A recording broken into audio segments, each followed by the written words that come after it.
Good morning, students. My next phylum, Nematohelminthes. Nematohelminthes are also called as nematoda.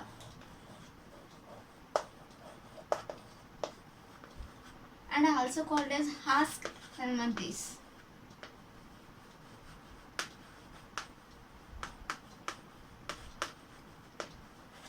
Husk means worms. Helminthes means organisms. Worm-like organisms are called as husk helminthes.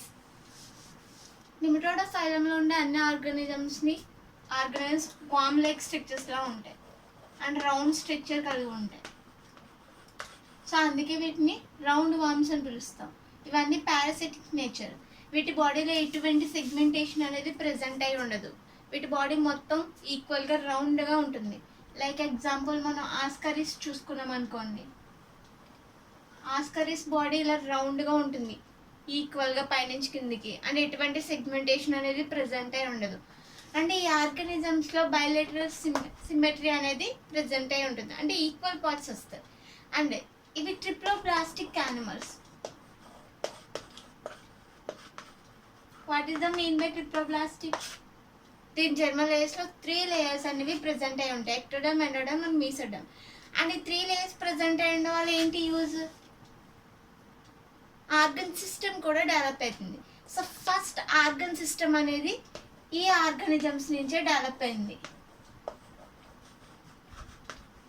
First digestive system, complete digestive system అనేది ఈ phylum నుంచి start అయింది. Complete digestive system అంటే mouth and anus both are present. Mouth and anus రెండు present అయి ఉంటే దాన్ని complete digestive system అంట. సో ఈ ఫైలం నుంచే కంప్లీట్ డైజెస్టివ్ సిస్టమ్ అనేది ప్రజెంట్ అయింది. ప్లాటిహెల్మింథెస్లో ఓన్లీ మౌత్ మాత్రమే ప్రజెంట్ అయింది. సో అవి ఇన్కంప్లీట్. కానీ దీంట్లో కంప్లీట్ డైజెస్టివ్ సిస్టమ్ అనేది ప్రజెంట్ అయింది. అంటే దీంట్లో ఎటువంటి ఎక్స్క్రిటరీ సిస్టమ్ కానీ రెస్పిరేటరీ సిస్టమ్ కానీ ప్రజెంట్ అయి ఉండదు. బట్ ఎక్స్క్రీషన్కి దీంట్లో ఫోటోనెఫ్రిడియా అనే ఆర్గన్స్ ప్రజెంట్ అయి ఉంటాయి. సో ఇవేం చేస్తాయంటే దీంట్లో ఎక్స్క్రిషన్కి యూజ్ అయ్యేలా చేస్తాయి. దీంట్లో రెస్పిరేటరీ సిస్టమ్ కానీ సర్క్యులేటరీ సిస్టమ్ కానీ ఇంకా అన్ని ఆబ్సెంట్ అయి ఉంటాయి. అండ్ ఇవి ఎలా ఉంటే మొత్తం రౌండ్గా ఉంటుంది దీని బాడీ స్ట్రక్చర్. ఎటువంటి సెగ్మెంటేషన్ అనేది ప్రజెంట్ అయి ఉండదు వీటిలో. ఇంకా ఈ ఆర్గానిజంలో చూసామంటే మనం ప్యారింగ్స్ అనేది ప్రజెంట్ అయి ఉంటుంది. ప్యారింగ్స్ అనేది మస్కులర్ వాల్లో ఉండి ప్రజెంట్ అయి ఉంటుంది. దీని బాడీ మీద క్యూటికల్ లేయర్ ఉంటుంది. కొన్ని ఆర్గానిజమ్స్కి అయితే సీలియా కూడా ప్రజెంట్ అయి ఉంటుంది. ఈ క్యూటికల్ అండ్ సీలియా లేయర్ అనేది దీని ప్రొటెక్షన్కి యూజ్ అవుతాయి. ఓకే, నెక్స్ట్ ఏంటంటే ఈ సెల్, ఇది ఎగ్ని రిలీజ్ చేస్తుంది. ఎగ్ పైన సెల్ అనేది ప్రజెంట్ అయి ఉంటుంది. ఈ సెల్ కూడా దీనికి ప్రొటెక్షన్కి యూజ్ అవుతుంది. ఓకే, దీంట్లో ట్రిప్లోప్లాస్టిక్ యానిమల్స్ అనడం వల్ల ఆర్గనైజేషన్ లెవెల్ అనేది ఈ ఆర్గన్స్ నుంచే స్టార్ట్ అయింది. ప్లాటిహెల్మింథెస్ వరకు అది ట్రిప్లోప్లాస్టిక్ అయినా సరే ఎండోడమ్ అండ్ ఎక్టోడమ్ కలిసి మీసోడమ్ కింద ఫార్మేషన్ జరిగింది. అందులో మీసోకైమ్ అనేది జరిగింది. బట్ మీసోడమ్ ఫార్మేషన్ జరిగిందా? జరగలేదు. కానీ వీటిలో ఏంటి ఎక్టోడమ్ ఎండోడమ్తో పాటు మీసోడమ్ ఫార్మేషన్ కూడా జరిగింది. సో కంప్లీట్ ఆర్గనైజేషన్ లెవెల్ అనేది జరిగింది. Okay, next classification.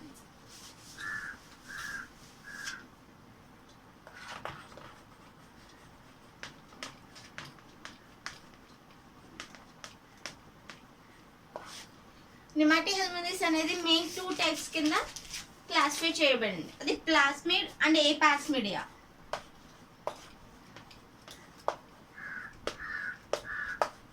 ప్లాస్మిడియా and ఏపాస్మిడియా.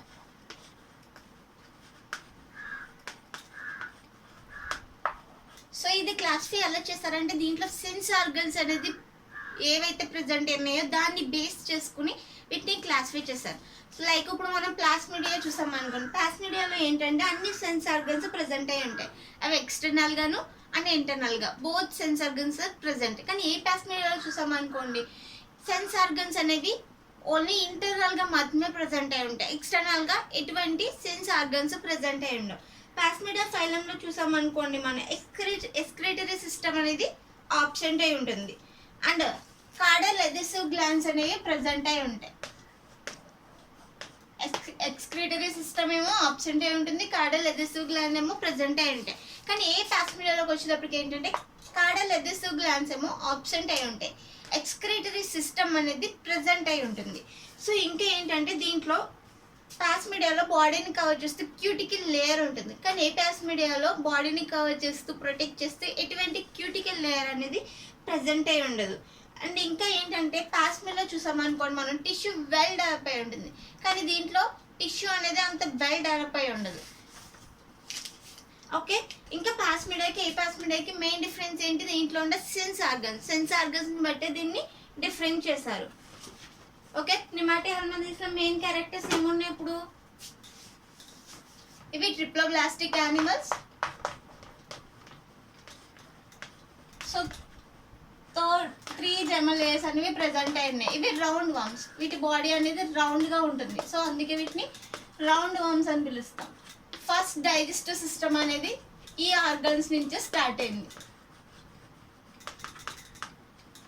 And first organ level దీని నుంచే స్టార్ట్ అయింది. దీంట్లో circulatory system and respiratory system అనేది ఆబ్సెంట్ అయి ఉంటుంది. బట్ ఎక్స్క్రీషన్కి ఫోటోనిఫ్రీడియా గ్లాండ్స్ అనేవి ప్రజెంట్ అయి ఉంటాయి. ఇవి నిమాటి హార్మోనిస్ యొక్క general characters and classification. Okay.